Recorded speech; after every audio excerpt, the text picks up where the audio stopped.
जय गुरु जी, शुक्राना गुरु जी। संगत जी, गुरु जी का अनंत अनंतम शुक्राना। ओम नमः शिवाय, शिव जी सदा सहाय। ओम नमः शिवाय, गुरु जी सदा सहाय। संगत जी, गुरु जी हमारे साथ हर बुरे से बुरे वक्त में भी खड़े होते हैं और हर अच्छे से अच्छे वक्त में भी खड़े होते हैं। संगत जी, गुरु जी की ब्लेसिंग हमें हर तरफ से मिलती है, बस हमें समझना चाहिए। संगत जी, दुख आए तो समझो कि गुरु जी ने हमारे बुरे कर्म काट दिए हैं और हमें आने वाले समय के लिए अच्छा समय गिफ्ट में ब्लेस कर दिया है। और संगत जी, सुख आए तो समझो गुरु जी हमसे बहुत खुश है, हमारे अच्छे कर्मों का हमें फल दे रहे हैं और हमें अच्छी अच्छी ब्लेसिंग दे रहे हैं। गुरु जी हमें अपने अपार कृपा से हमें अच्छे जीवन जीने का आनंद दे रहे हैं। तो संगत जी, शिव पुराण का पाठ गुरु जी ने जो बताया कि शिव पुराण का पाठ करो, और आंटी जी इतनी प्यारी सेवा करती हैं। तो संगत जी, शिव पुराण के पाठ की एक बहुत ही अलग महत्वता है। संगत जी, यह आपके जीवन के सभी कष्टों को खत्म कर देगा, आपको एक न्यू लाइफ ब्लेस करेगा। आइए सत्संग को शुरू करते हैं गुरु मंत्र जाप से। पाठ को ओम नमः शिवाय, शिव जी सदा सहाय। ओम नमः शिवाय, गुरु जी सदा सहाय। जय गुरु जी। पाठ है शिव पुराण का आंटी जी के द्वारा। जय गुरु जी। ब्रह्मोवाच युक्तं न क्रियते वीरसुखं प्राप्तुं च यत्तपः शास्त्रधर्मेण क्रियते मुख्यार्थं करो सतम्। इंद्रस्तु सुखदाता वे मुक्तिदाता भवेन हि तस्मात् सर्वथा श्रेष्ठं कर्तुमर्हसि सन्ततः। नन्दीश्वरोवाच तो वचनं श्रुत्वा क्रोधं चक्रे अर्जुनस्तदा प्रतिवाच विनीतात्मा तन्माद्रित्य सुव्रता। अर्जुनोवाच राजनेथ न च मुक्त्यर्थं किमर्थं भाष्यसे वित्तविदं व्यासस्य वचने विक्रियते तप ईदृशम्। इथो गच्छ ब्रह्मचारिणं पातितुमिच्छसि प्रयोजनं किमत्रास्ति तव मे ब्रह्मचारिणम्। नदीश्वरवाचितिक्त स प्रसन्नो भूसुतरं रूपमद्भुतं सोपरस्करं संयुक्तं दृश्यमास वे निज शक्ररूपं तदा दृष्ट्वा लज्जित अर्जुन सदा स इन्द्रस्त सामस्य पुनरेव वचो भवेत्। ब्राह्मण बोले, हे तात, इस समय व्यवस्था में तप क्यों कर रहे हो? हे विप्रेंद्र, हे वे शचीपति इंद्र ब्रह्मचारी वे तो ब्राह्मण का रूप धारण करके उनकी परीक्षा के लिए वहां पहुंचे। तब न्याय देकर अर्जुन ने उनकी पूजा की और आगे खड़े होकर स्तुति करके उनसे पूछा कि इस समय आप कहाँ से आए हैं, कृपया यह बताइए। तब उनके द्वारा प्रीतिपूर्वक इस पर कहे जाने पर अर्जुन के धैर्य के परीक्षाणार्थ देवराज इंद्र प्रति प्रश्न करने लगे। ब्राह्मण बोले, हे तात, तुम इस समय भी अवस्था में तप क्यों कर रहे हो? क्या तुम्हारी यह तपस्या सर्वथा मुक्ति के लिए है या विजय पाने के लिए? नंदीश्वर बोले, इस प्रकार पूछे जाने पर अर्जुन ने अपना सारा समाचार कह सुनाया। तब उन ब्राह्मण ने पुनः यह वचन कहा। ब्राह्मण बोले, ही वीर, तुम शास्त्र धर्म में स्थित होकर सुख पाने की इच्छा से जो तप कर रहे हो उचित नहीं है। हे कुरु श्रेष्ठ क्षत्रिय तो मुक्ति हेतु तप करता है। हे श्रेष्ठ, इंद्र सुख देने वाले देवता हैं, वे मुक्ति नहीं देते, इसलिए तुम्हें इस सकाम तप को छोड़कर सर्वथा श्रेष्ठ तप करना चाहिए। नंदीश्वर बोले, उनके इस वचन को सुनकर दृढ़ व्रत एवं विनयी अर्जुन ने क्रोध किया और उनका निरादर करते हुए कहा। अर्जुन बोले, मैं ना तो राज्य के लिए न ही मुक्ति के लिए तप कर रहा हूँ, तुम ऐसा क्यों बोल रहे हो? मैं व्यास जी की आज्ञा से इस प्रकार का तप कर रहा हूँ। ये ब्रह्मचारी नबी शीघ्र पूर्वक चले जाओ, मुझे इस संकल्प से मत गिराओ। तुझ ब्रह्मचारी का यहाँ क्या प्रयोजन? नंदीश्वर बोले, ऐसा कह जाने पर धृति प्रसन्न उठे, वज्र आदि उपकरणों से युक्त अद्भुत एवं मनोहर अपना रूप उन्हें दिखाया। तब इंद्र के रूप को देखकर अर्जुन लज्जित हो उठे। इसके बाद उन्हें आश्वस्त करके इंद्र ने पुनः यह वचन कहा। इंद्रवाच वरम वृणीष्व, हे तात धनंजय महामते यदि मनोभीष्टं नादेहं विदति तब श्रुत्वा शक्रवचनं प्रत्युवाचा अर्जुन तथा विजयं देहि माता शत्रुकलिष्टस्य सर्वथा। शक्रुवाच बलिष्ठा शत्रुवस्ते च दुर्योधनपुरासुरः द्रोणो भीष्मश्च कर्णश्च सर्वे ते दुर्जयः ध्रुवम् अश्वत्थामा द्रोणपुत्रो रुद्रश्च दशो दुर्जत स मया साधा भविस्ते सर्वथां सभृतिं शृणु अतिद्वीरं जयं कर्तुं न शक्ता कश्चन वर्तते हि शिवो वीरस्तमच्छम्भो अर्जपो धनो शंकरः सर्वलोकेशश्चापतिः सवराटा सर्वं कृतु समत्यसि भक्तिमुक्तिफलप्रदा अन्यमे च ब्रह्मादा विष्णु सर्वप्रदा अन्यदिगशो ये चात सर्वे शिवपूजिका अद्य प्रभृति तन्मन्त्रं हित्वा भक्त्या शिवभजं पार्थिवेन विधानेन ध्यानेन शिवस्य च उपचारेण शिव सर्वभवेन भारत सिद्धि स्याच्चला तेत्र नात्र कार्य विचारणः। नदीश्वरवाच इत्युक्त्वा चरान् सर्वसमूहो ब्रवीदिदं सावधानेन वेस्थये मेतात् संरक्षणे सदा प्रभूते शौचानिन्द्रो अर्जुन संरक्षणाधिकम् वात्सल्यपूर्णहिते पुनरुचे कपिध्वजम्। इंद्रोवाच राज्यं त्वया प्रमादते न कर्तव्यं कदाचन शेषे भद्रविद्यातं भवते परन्तपा धैर्यधार्यं साधकेन सर्वथा रक्षका शिवा संपत्तिश्च फलम तुभ्यं दास्यते नात्र संशयः।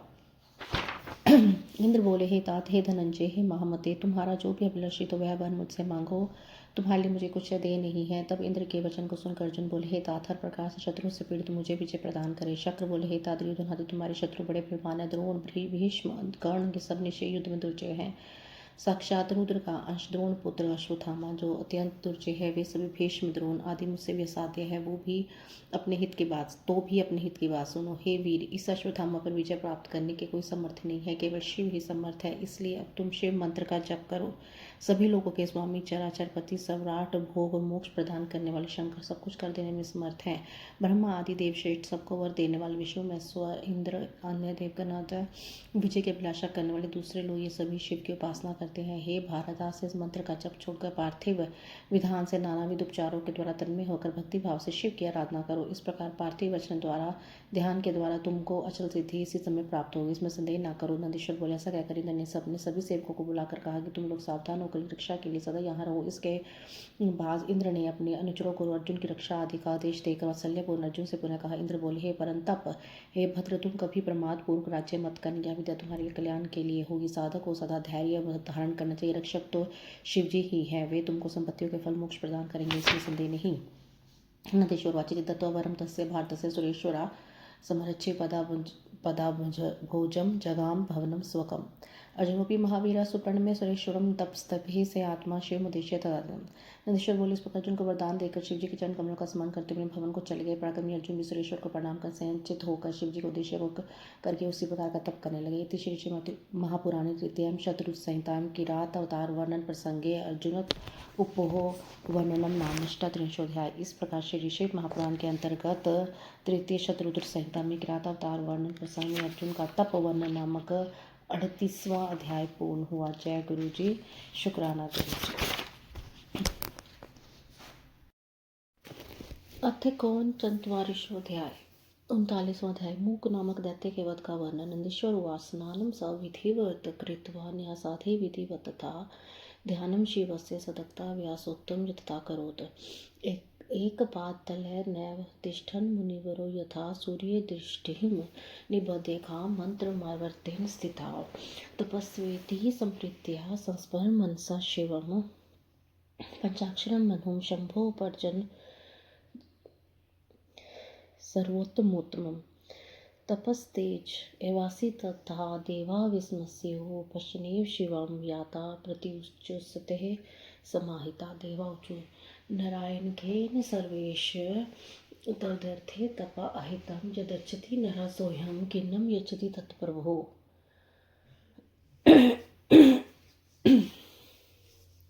नंदीश्वर उवाच, तित्वा स्तुतिं चक्रविविधाते तदासुरा तत्पाद्यो दुर्दशा कृत्वा तत्र तस्थ्युः स्थिराध्यः। शिवस्तु त्वदच्च श्रुत्वा महाप्रभुदारुधिः शिवस्य प्रसन्नात्मा सुरान् वचनं ब्रवीत्।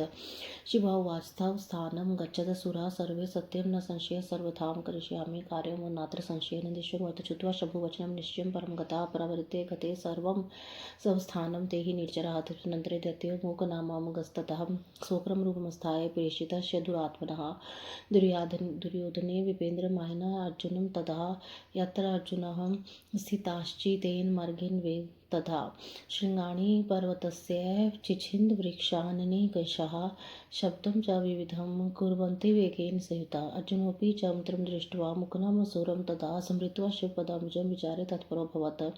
अर्जुन उवाच, कोऽयं वाकुता आयति क्रूरकृमा दृश्यते मम निष्टं ध्रुवं कर्तुं समगच्छते संशयः ममैव मन आयति शत्रुरेव न संशयः मया विनीता पूर्वमनघे दैत्यदानवाः तदिह कश्चिदायति वैरं साधुयुतं तुन्हः अथवा च सखा कश्चित् दुर्योधनहितवः यस्मिन् दृष्टे प्रसीदेत स्वं मनः साहितकृत ध्रुवं यस्मिन् दृष्टे तदैव स्यादाकुलं शत्रुरेव सः आचार्यकुलमाख्याति वपुराख्याति भोजनं वचनं श्रुतमाख्याति स्नेहमाख्याति लोचनम् अकारेण तथा गत्याः चेष्टया भाष्यतेऽपि नेत्रव्यक्तविकाराभ्यः ज्ञायते अन्तर्हितमनः उज्ज्वलं सरसं च वक्रमारक्तकं तथा नेत्रं चतुर्विधं प्रोक्तं तस्य भावं पृथग्बुधा। नंदीश्वर बोले, इस प्रकार का व्यास जी ने जैसा कहा था, इस अर्जुन विधिवत स्नान न्यास आदि करके उत्तम भक्ति से शिव का ध्यान करने लगे। वे एक श्रेष्ठ मुनि के समान एक पैर के तले पर स्थित होकर अपनी एकाग्र दृष्टि सूर्य में लगाकर विधि पूर्वक शिव के मंत्र का जप खड़े खड़े करने लगे। वे मन से शिव का स्मरण करते हुए शिव जी के सर्वोत्तम पंचाक्षर मंत्र का जप करते हुए प्रीतिपूर्वक तप करने लगे। उनका तप कहते ही जैसा था कि देवता भी आश्चर्यचकित हो गए। फिर वे शिव जी के समीप गए और सावधान होकर कहने लगे, देवता बोले, सर्वेश एक मनुष्य आपको प्रसन्न करने के लिए तप कर आया था। हे प्रभु, यह मनुष्य जो कुछ कहना चाहता है, जो कुछ आता है, आपको क्यों नहीं दे देते। नंदीश्वर बोले, तो ऐसा कहकर चिंताग्रस्त हुए देवगण शिव जी की अनेक प्रकार से स्तुति करने लगे। उनके चरणों पर दृष्टि लगाकर वही स्थित हो गए। तब उदार बुद्धि वाले महाप्रभु शिव उनका वचन सुनकर हंस पड़े और संचित होकर देवताओं से वचन कहने लगे। शिव जी बोले, हे देवताओं, आप लोगों की बात निसंदेह सत्य है। अब आप लोग अपने अपने स्थान को जाइए, मैं आप लोगों का कार्य सर्वथा सिद्ध करता इसमें संशय नहीं।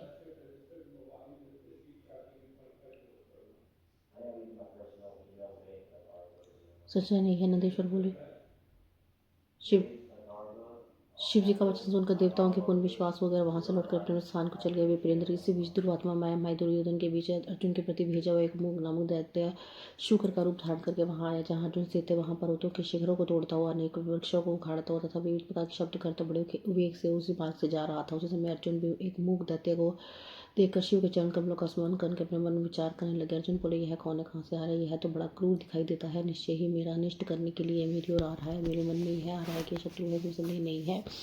मैंने इससे पूर्व अनेक दैत्यों का संहार, दैत्य धनों का संहार किया। उनका संबंधी कोई वैर साधने के लिए मेरी तरफ आया था। यह दुर्योधन का कोई हितकारी मित्र, जिसे देखने से मन प्रसन्न हुआ। निश्चय ऐसी है और देखने मन में व्याकुल तो उत्पन्न हुआ। अवश्य शत्रु होता है। सदाचार से कुल का शीर्ष से भोजन का वचन, शास्त्र ज्ञान तथा नीति से स्नेह का पता चलता है।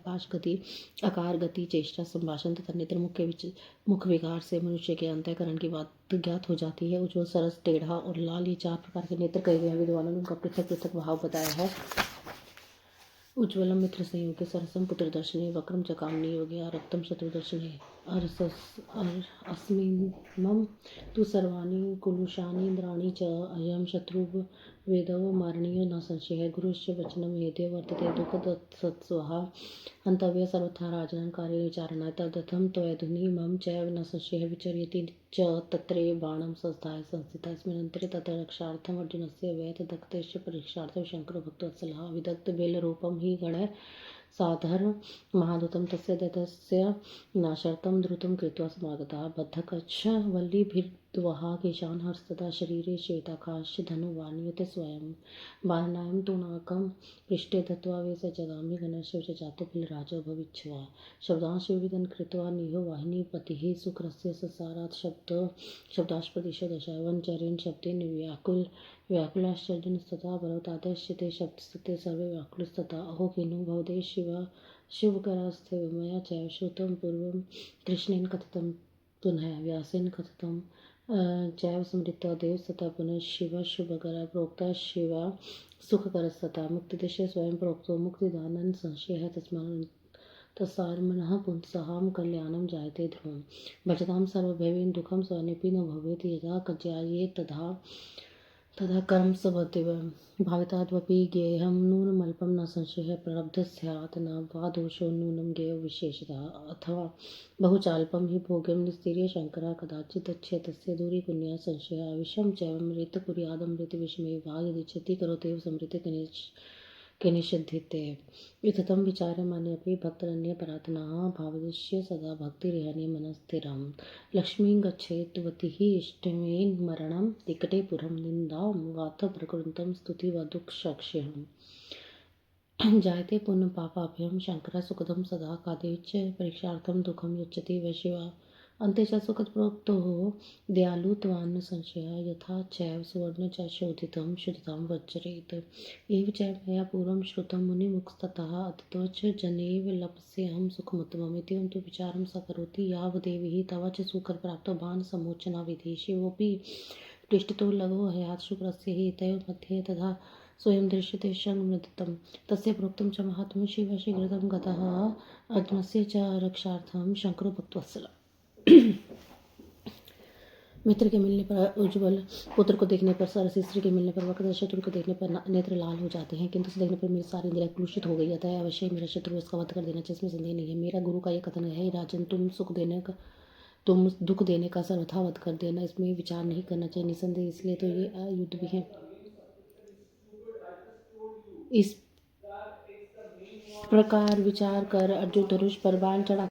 इसी बीच अर्जुन की रक्षा के लिए, उनकी भक्ति की परीक्षा के लिए भक्त वत्सल भगवान शंकर अपने गणों से अत्यंत अद्भुत सुशिक्षित भील का रूप धारण करके दैत्य का विनाश करने के लिए शीघ्र ही वहां पहुंचे। कच्छ लांग कांच लगाए हुए, लताओं से अपने केशों को बांधे हुए, श्वेत पर शरीर पर श्वेत वर्ण की रेखा अंकित किए हुए, धनुष बाण धारण किए हुए, पीठ पर बाणों का तरकस धारण किए हुए गणों सहित वहां आगे हुए शिवजी भील राज बने हुए थे। वे शिवजी भील सेना के अधिपति होकर कोलाहल करते हुए निकले। उसी समय शुक्र के गर्जने की ध्वनि दसों दिशाओं में सुनाई पड़ी। तब उस वनचारी शुक्र के घोर कर्कश शब्द से अर्जुन व्याकुल हो उठे। साथ ही जो जो पर्वत है वे सब उन शब्दों से व्याकुल हो उठे। अहो यह क्या है? कहीं ये कल्याणकारी शिव जी ही तो नहीं जो यह पधारे हैं, क्योंकि मैंने ऐसा पूर्व में सुना था। श्री कृष्ण ने मुझसे कहा था, व्यास ने जो ऐसा कहा था।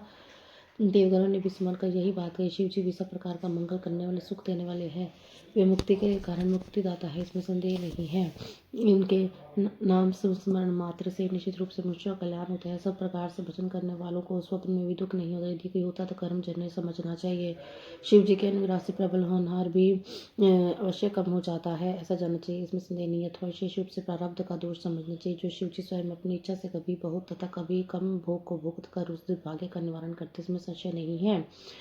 वे विष को अमृत तथा अमृत को विष बना देते हैं। वे समर्थ है, जैसा चाहते वैसा करते हैं। भला सर्वसमय को कौन मना कर सकता? अन्य पुरातन भक्तों के द्वारा इस पर विचार किए जाने पर भावी भक्तों को सदा शिव जी में अपना मन स्थिर करना चाहिए। लक्ष्मी रहे या न चली जाए, मृत्यु भले सर्किट और समक्ष खड़ी, लोग हृदय करे या स्तुति करे, दुख बना रहे या दुख नाश हो जाएगी है। इष्ट अनिष्टात्मक द्वंद्व पुण्य और पाप के कारण उत्पन्न होता है। इसमें शिव निमित्त नहीं है। वे तो सर्वदा अपने भक्तों को सुख ही देते हैं। कभी कभी वे अपने भक्तों की परीक्षा का रूप दुख देते हैं, किंतु दयालु होने का अंत में सुख देने वाले हैं। जैसे सुवर्ण अग्नि में तपाने पर शुभ होता है, इसी प्रकार भक्त भी तपाने से निखरते हैं। पूर्व काल में मैंने मुनियों के मुख से ऐसा सुना था, इसलिए वे भजन में उत्तम सुख प्राप्त करूंगा। तब तक अर्जुन इस प्रकार विचार कर रहे थे कि शर संधान का लक्ष्य वह शुकर वहां पहुंचा। उधर भील वेशधारी शिवजी भी शुकर का पीछा करते आप पहुंचे। उस समय दोनों के बीच में शुकर अद्भुत शिखर के समान दिखाई पड़ रहा था। अर्जुन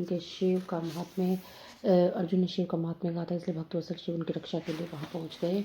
इत्यस्मिन् समये ताभ्यां कृतं बाण विमोचनं शिवबाणस्तु पुच्छे वे अर्जुनस्य मुखे तथा शिवस्य पृच्छतो गत्वा मुखानि स्थित्य स्वीकृता भूमौ विलीने स्यात्तस्य वे पृच्छतो गता पपात पाश्चात्य च बाणशिवार्जुनस्य च सूकरसशनं दैत्यमृतो भूमौ पपातः। देवा हर्षं परं प्रापु पुष्पवृष्टिं च चक्रुः। जयपुरं स्तुतिकरा प्रणम्य च पुनः पुनः। शिवस्तुष्टमया आसीत् अर्जुनो सुखमागता दैत्यस्य च तदा दृष्ट्वा क्रूरं रूपं च सो तदा अर्जुनस्तु विशेषेण सुखिनः प्राचेतसा। अहो दैत्यवरस्य रूपं त्वं परमाद्भुतं कृत्वा गतो मदार्थं शिवनाम सुरक्षितम्। ईश्वरेण ममाद्य बुद्धि धृत्वा न संशयः। विचार्यते अर्जुनस्त्र जगो शिव शिवित जय प्रणाम शिवम भूयस्तुष्टाव च पुनः पुनः। इसी समय उन दोनों ने बाण चलाया। शिव जी का बाण शुक्र की पूंछ में, अर्जुन का बाण मुख में लगा। शिव जी का बाण पूंछ में घुसकर मुख से निकलकर शीघ्र ही पृथ्वी में विलीन हो गया। अर्जुन का बाण मुख में प्रविष्ट होकर पूंछ के पश्चात भाग में गिर पड़ा। वह शुक्र रूप दैत्य उसी क्षण मर कर पृथ्वी पर गिर पड़ा। देवता परमर्षित हो गए, पुष्प वृष्टि करने लगे, बार बार जय जयकार करते शिव जी की स्तुति करने लगे। उस दैत्य के क्रूर रूप को देखकर शिव जी प्रसन्नचित हो गए और अर्जुन को भी सुख प्राप्त हुआ। तब अर्जुन ने विशेष रूप से प्रसन्न मन से कहा, अरे महादैत्य अत्यंत अद्भुत रूप धारण करके मेरे वध के लिए आया था, किंतु शिव जी ने मेरी रक्षा की। शिव जी ने यहाँ मुझे बुद्धि प्रदान की, इसमें संदेह नहीं। ऐसे विचार कर अर्जुन ने शिव शिव के यशोगान के प्रणाम किया और बार स्तुति की। इति श्री महापुराण तृतीयां शत्रु संहितां किरात अवतार वर्णन मूक दैत्य वधो नाम कौन इस प्रकार श्री श्री महापुराण के अंतर्गत तृतीय शत्रु संहिता के किरात अवतार वर्णन में मुक्त दैत्य वध नामक 39वां अध्याय पूर्ण हुआ। जय गुरु जी, शुक्राना गुरु जी। 44वां अध्याय 40वां अध्याय। भील स्वरूप गणेश्वर एवं जब तपस्वी अर्जुन का संवाद। नंदेश्वर वासनाथ कुमार सर्वज्ञ शुनु लीलाम परमात्मना भक्त वात्सल्य संयुक्तम तद दृढ़त विधिर्पिता शिवोपियत सप्रीत्यं वै प्रेष्यमास स धूतं बाणार्थं च तथा तत्रार्जुनोऽपि समागतः। एकस्मिन् समये प्राप्तो बाणार्थं तदार्जुनो अर्जुनस्तं प्राभ्यस्तं स्वबाणं चाक्रीतः। गणः प्रवोचतं तत्र किमर्थं गृहीते शरः बाणस्य वस्मदीयो वयमुच्यतां ऋषिशतम्। इत्युक्तस्तेन भीलस्य गणेन मुनिशतं सोऽर्जुनः शंकरं स्मृत्वा वचनं च त्रिवृत्तम्। नंदकिश्वर बोले, हे सनत कुमार, हे सर्वज्ञ परमात्मा शिव के भक्त वत्सल तथा दृढ़ भक्ति से भरे हुए लीला सुनिए। उसके बाद उन शिव जी ने अपना बाण लाने के लिए शीघ्र ही सेवक को भेजा और उसी समय अर्जुन भी अपना बाण लाने के लिए वहां पहुंच गए। एक ही समय था शिव का गण अर्जुन बाण लाने के लिए उपस्थित हुए। तब अर्जुन ने उन्हें धमकाकर अपना बाण ले लिया। तब शिव जी का गण उनसे कहने लगा कि मुनि सतम, यह बाण मेरा है, आप इसे क्यों ले रहे हैं? आप इसे छोड़ दीजिए। मुनि श्रेष्ठ वीरराज के उस गण के द्वारा कहे जाने पर अर्जुन ने शिव जी का स्मरण करके उनसे कहा। अर्जुन बोले, हे विनेचर, बिना जाने तुम ऐसा क्यों बोल रहे हो? तुम मूर्ख हो। यह बाण अभी मैंने चलाया था, फिर यह तुम्हारा किस प्रकार हो सकता है? इस बाण के पिछले भाग से चित्रित है और मेरा नाम अंकित है, यह तुम्हारा कैसे होगा? निश्चय ही तुम्हारा यह हठी स्वभाव कठिनाइयों से छूटने वाला है। नंदीश्वर उवाच इत्येवं तोदच श्रुत्वा यस्य स गणेश्वरार्जुनं ऋषिरूपं तं भीलो वाक्यमुपदते तापसं श्रुतं रे त्वं न तपः क्रियते त्वया वेचतश्च तपस्वी त्वं न यथार्थशलायते। तपस्विन् च कथं मिथ्या भाषणं कुरुते नरः नकिनं च मां त्वं च जानीहि वाहिनीपतम्। बहुभिवन बिलस्य युक्तः स्वामी स आसते समर्थं सर्वथा कर्तुं विग्रहानुग्रहो पुनः। वर्तते तस्य बाणं यो नितेश्यत्वधुना अयं बाणस्य ते पार्श्वे न स्थास्यति कदाचन। तपःफलं कथं त्वं च हातुमिच्छसि तापसः चौर्यच्च आर्तमानाद् विस्मयात् सत्यभन्नात्। तपसा श्रियते सत्यमेतदेव मया श्रुतं तस्मात् तप्तस्तद्य भविष्यति फलं कुतः। तस्मात् मुक्तबाणो हि कृतघ्नस्तव भविष्यसि ममैव स्वामिनः बाणसत्त्वार्थे मोचितो ध्रुवम्। शत्रुस्य मारिस्तेन पूर्णबाणस्य रक्षिताद्यतं च कृतघ्नोऽसि तपो शुभकरस्तथा। सत्येन भाष्यसे त्वं च किमिते सिद्धमिच्छसि प्रयोजनं चेत् बाणेन स्वामी च याच्यतां मम इन्द्रियाश्च बहून् बाणास्तदा दातुं शम्यस्वयं राजा च वर्तते मे यद् त्वं याच्यते त्वया उपकारं परित्यज्य उपकारं सम्यसि नैतद्युक्तं त्वदेव क्रियते त्यज्यफलम्। नंदीश्वर बोले। उनके बात सुनकर गणेश्वर उस भील ने महर्षि रूप धारी और अर्जुन से यह वचन कहा, अरे तपस्वी सुनो, तुम तप नहीं कर रहे हो, तुम केवल वेश से तपस्वी। यथार्थ रूप में तपोनिवृत्त व्यक्ति छल नहीं करते। तपस्वी व्यक्ति सत्य भाषण कैसे कर सकता है? तुम इस सेनापति को यहाँ अकेले मत समझो। मेरे स्वामी विवन के भूतर भी लोग सत्य विद्यमान विक्रयण करने में वो समर्थ है। इस समय जिन बाणों को तुमने लिया है वह उनका है। तुम इन बात को अच्छे से जान लो। यह बाण तुम्हारे लिए कभी भी नहीं रहेगा। हे तापसमा, असत्य बोलकर अपनी तपस्या का फल क्यों नष्ट कर रहे हो? क्योंकि चोरी से, छल से, किसी को व्यथित करने से, अहंकार से तथा सत्य को छोड़ने से व्यक्ति अपनी तपस्या से रहित हो जाता है। यह बात मैंने यथार्थ रूप से सुनी है, अथवा तुम्हें इस तपस्या का फल कैसे मिलेगा? इसलिए यदि तुम बाण का त्याग नहीं करोगे तो कृतघ्न कहे जाओगे, क्योंकि मेरे स्वामी ने निश्चित रूप से तुम्हारे लिए रक्षा के लिए बाण शुकर पर चलाया है। उन्होंने तुम्हारे शत्रु को मारा है। तुमने इनके बाण को रख लिया है, अतः तुम कितने कृतज्ञ हो। इसलिए यह तपस्या शुरू करने वाली है।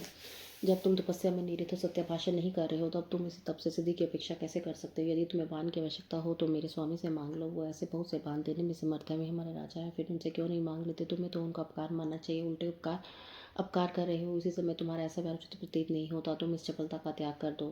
नंदीश्वर उवाचित वचनम तस्य श्रुत्वं पार्थो अर्जुनस्तथा क्रोधं कृत्वा शिवं स्मृत्वा मितं वाक्यमथाब्रवीत्। नंदीश्वर बोले। तब उसके बाद सुनकर पिता पुत्र अर्जुन क्रोध करके पुनः शिव जी का स्मरण करके मर्यादित वाक्य कहने लगे। अर्जुन उवाच शृणु भिल प्रक्ष्यामि न सत्यं तव भाषणं यथा जातिस्तथा त्वां च जनामि विनेचरः। अहं राजा भवान् चोरः कथं युद्धपरक्ता युद्धं मे सबला कार्ये नातिमेह कदाचन तस्मात् च तथा स्वामी भविष्यति भवादृशा दातरस्य वयं प्रोक्ता शौरा इयं नेचरा कथं योज्यमभिर्राज एवं च समरप्राप्त्यं त्वमेव याचसे नैव बाणं मा किं विनेचरः।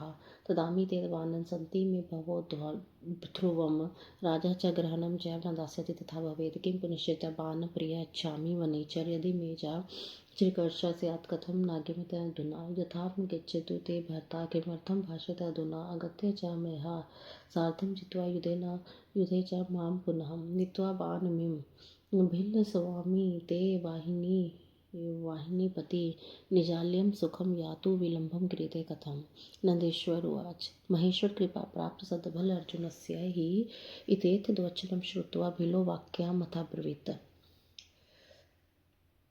अर्जुन बोले। हे भील, मैं जो कहता हूँ तुम उसे सुनो। हे विनेचर, जैसे तुम्हारी जाति है, जैसे तुम लोग हो, मैं उसे अच्छी तरह से जानता हूँ। मैं राजा हूँ, तुम चोर हो। दोनों का युद्ध किस प्रकार उचित होगा? मैं बलवानों से युद्ध करता हूँ, धर्मों से नहीं। इसलिए तुम्हारा स्वामी भी तुम्हारे समान होगा। देने वाले तो हम कहे गए हैं। तुम विनेचर और चोर हो। मैं भील रात किस प्रकार युद्ध याचना कर सकता हूँ? विनेचर, तुम मुझसे बाण क्यों मांग लेते हो? तुम मुझसे बाण क्यों नहीं मांग लेते हो? मैं वैसे बहुत से बाण दे सकता हूँ, मेरे पास बहुत से बाण हैं। राजा होकर किसी से याचना करे अथवा मांगने न दे तो कैसा राजा। हे विनेचर, मैं कहूँ मेरे बहुत से ऐसे बाण दे सकता हूँ।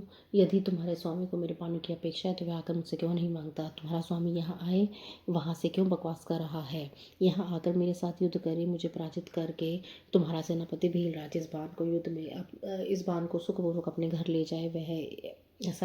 वह देर क्यों कर रहा है। नंदीश्वर वटमेश्वर की कृपा से उत्तम बल प्राप्त हुई। अर्जुन की इस प्रकार की बात सुनकर भील ने कहा, भीलुवाच अज्ञोसी त्वं ऋष्यान्सि मरणं त्वस्य कृतं देहि बाणं सुखं तिष्ठं त्वनथा कलेशं भागवे। नंदीवाच इत्युक्तस्तेन भीलेन शिव सशक्ति शोभिना गणेन पाण्डवस्तं च प्राय समृत्वा च शंकरम्। अर्जुनवाच वाक्यं तत्त्वतो भीलं शृणु त्वं च विनिचरागमिष्यति ते स्वामी दृशिष्ये फलं तदा न शोभते त्वया युद्धं करिष्ये स्वामिना तम् उपहासकारं ज्ञेयस युद्धं सिंह शृङ्गाल्युः श्रुतं च मदस्यद्य द्रक्ष्यसि त्वं महाबलं गच्छस्व स्वामिनं भील यथेच्छसि तथा करो। भील बोला, तुम ऋषि नहीं हो, तुम मूर्ख हो, तुम अपनी मृत्यु को क्यों चाह रहे। बाण को दे दो, सुखपूर्वक लड़ता कष्ट प्राप्त करोगे। नंदीश्वर बोला, शिव की श्रेष्ठ शक्ति से शोभित होने वाली भील की बात सुनकर पांडुपुत्र अर्जुन ने शिव जी का स्मरण करते हुए उस भील से कहा। अर्जुन बोले, हे वनीचर, हे भील, मेरी बात को भली भांति सुनो। जब तुम्हारा स्वामी यहाँ आएगा तब मैं उसको उसका फल दिखाऊंगा। तुम्हारे साथ युद्ध करना मुझे शोभा नहीं देता, अतः तुम्हारे स्वामी के साथ युद्ध करूंगा, क्योंकि सिंह और गिदड़ का युद्ध उपहासपद होता है। हे भील, तुमने मेरी बात सुन ली है, अब मेरा महाबल देखोगे। अब तुम अपने स्वामी के पास जाओ और जैसी तुम्हारी इच्छा है वैसा ही करो।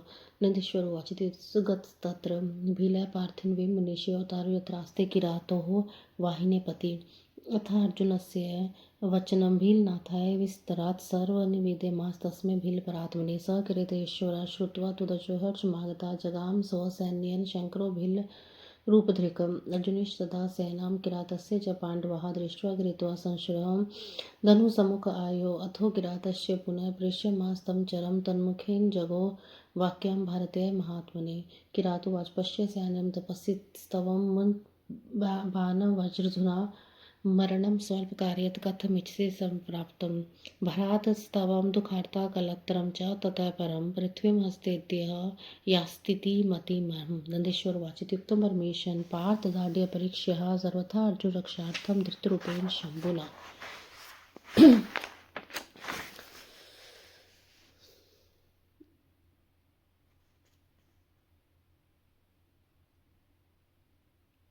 अर्जुन बोले, विनिचर हे भील, मेरी बात भली भांति सुनो। तुम्हारा स्वामी जब यहाँ आएगा मैं उसको इसका फल चखाऊंगा। तुम्हारे साथ युद्ध करना मुझे शोभा नहीं देता था, तुम्हारे स्वामी के साथ युद्ध करूंगा, क्योंकि सिंह और गिदड़ का युद्ध उपहासप्रद होता है। नंदीश्वर बोले, हे भील, तुमने मेरी बात सुन ली, अब मेरा महाबल देखो। अब तुम स्वामी के पास जाओ, जैसे तुम्हारी इच्छा वैसा करो। नंदीश्वर बोले, अर्जुन के द्वारा इस प्रकार कहे जाने पर भील वहां गया जहाँ शिव तर भील राज स्थित थे। तदुपरांत उसने अर्जुन का सारा वचन भील रूपी परमात्मा से विस्तार पूर्वक निवेदन किया। किरातेश्वर शिव उसका वचन सुनकर अत्यंत हर्षित हुए। फिर भील रूपधारी सदाशिव अपने सेना के साथ यहाँ अर्जुन थे वहां आए। उस समय पांडुपुत्र अर्जुन भी किरात सेना को देखकर धनुष बाण लेकर सामने आ गए। इसके बाद किरातेश्वर ने पुनः भरतवश्य अर्जुन के पास दूत भेजा और उसके मुख से अपना संदेश उन्हें कहलवाया। किरात बोला, हे दूत, तुम जाकर अर्जुन से कहो कि हे तपस्विन, तुम मेरी इस विशाल सेना को देखो, मेरा बाण मुझे लौटा दो और अब चले जाओ। स्वल्प कार्य के लिए तुम मुझसे इस समय क्यों मरना चाहते हो। तुम्हारे भाई दुखी होंगे, इससे भी अधिक तुम्हारी स्त्री दुखी। मुझे प्रतीत होता है कि तुम्हारे हाथ से आज पृथ्वी भी चली जाएगी। नंदीश्वर बोले, अर्जुन की रक्षा के लिए और उनकी दृढ़ता के लिए परीक्षा के लिए किरात रूपी परमेश्वर शिव ने इस प्रकार कहा। इत्युक्तौ तथागत्य स गणः शङ्करस्य तत् विस्तारद् वृत्तं खिलमर्जुनाय नवेत्यत्र श्रुत्वा तु पुनः प्राय पार्थस्थं दूतमागतं वाहिनीपतये वच्यं विपरीतं भविष्यति यदहं चैव ते बाणं यच्छेमि च मदीयकं कुलस्य दूषणं चाहं भविष्यामि न संशयः। भ्रातृश्चैव दुःखार्ताः भवन्तु च तथा ध्रुवं विदास्य निष्फला मे स्युतसमाधा गच्छ ध्रुवं। सिंहश्चैव शृङ्गालाधा भीतो नैव मया श्रुतः तथा विनिचरध्वजा न विविधि कदाचन। उनके ऐसा कहने पर शंकर के उस दूत ने अर्जुन के पास जाकर सारा वृत्तांत विस्तार पूर्वक निवेदन किया। उसकी बात सुनकर अर्जुन ने पुणे आए हुए उस दूत से कहा, हे दूत, तुम अपने स्वामी से जाकर कहो कि इसका परिणाम विपरीत होगा। यदि मैं तुम्हें अपना बाण दूं तो मैं कुल कलंकी हो जाऊं, इसमें संदेह नहीं है। भले ही हमारे भाई दुखी हों, भले ही हमारी विद्या नष्ट हो जाए, किंतु भीलराज मुझसे युद्ध करने के लिए अवश्य यहाँ आए। सिंह गीदड़ से डर जाए, यह बात मैंने कभी नहीं सुनी। इस प्रकार किसी वनीचर से राजा डरे, ऐसा कैसे? ऐसा नहीं हो सकता। नंदीश्वर इत्युक्तं पुनर्गत्वा स्वामिनीं पाण्डवेन सह सर्वं निवेदयामास सदुक्तं हि विशेषतः अथ सोऽपि किरातो महादेवः स सैनिकात् च्युत्वा सैन्यसेवितो अर्जुनं चागमतता। नंदीश्वर बोले, पांडुपुत्र अर्जुन के इस प्रकार कहने पर भील ने अपने स्वामी के पास जाकर अर्जुन द्वारा कहे जाने पर सारे वृत्तांत को विशेष रूप से वर्णित किया। तब इस वृत्तांत को सुनकर किरात वेशधारी महादेव सेना सहित अर्जुन के पास आए। इति श्री श्रीमहापुराणे तृतीयं चतुर्दशसंहितायां किरातावतार वर्णने भिल्ला अर्जुन संवाद नाम चत्वारिंशोऽध्यायः। इस प्रकार श्री श्री महापुराण के अंतर्गत तृतीय शतरुद्र संहिता के किरात अवतार वर्णन में भील अर्जुन संवाद नामक 40वां अध्याय पूर्ण हुआ। जय गुरु जी, शुक्राना गुरु जी।